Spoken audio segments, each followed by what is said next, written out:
Ang nagiging problema dito sa tinatawag nating climate change ay talaga hindi lamang na mas mabigat ang bagsak ng ulan ngayon, kung hindi ay hindi na sumusunod sa dating schedule ng bagyo. Nung pagka may parating na bagyo, inaantay na lang natin.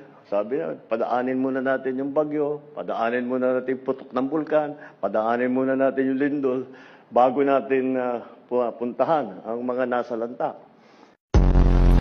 Tapos may lindol pa yata nung kagabi. Kaya konting tiyaga lang po. Wala.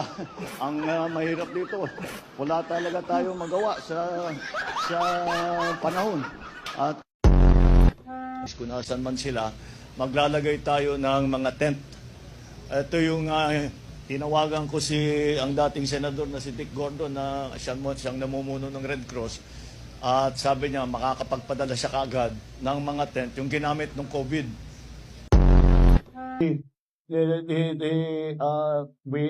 I would like to assure everybody na hindi tayo, basics lang muna, hindi tayo mauubusan ng pagkain, hindi tayo mauubusan ng tubig para sa ating mga naging biktima. Minamadali na lang natin ang kanilang magiging kung saan sila para naman may masilungan sila dito at hindi sila dahil marami, tama rin naman, natatakot na bumalik sa building.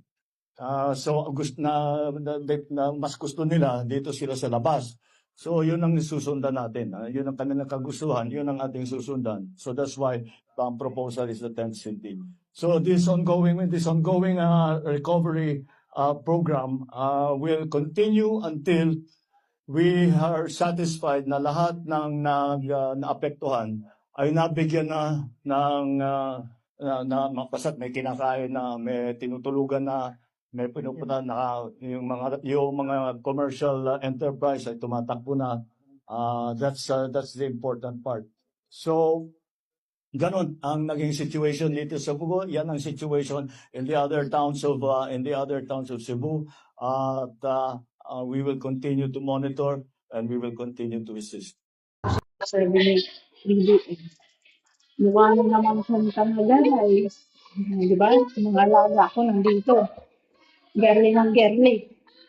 Yung chips, baden. Di ba? Bangag nga ni, ano-anong sinasabi niya sa social media. Kapag puro ganun siya eh. Puro ganun siya, nakakaurat. Tignan niyo, panoorin niyo.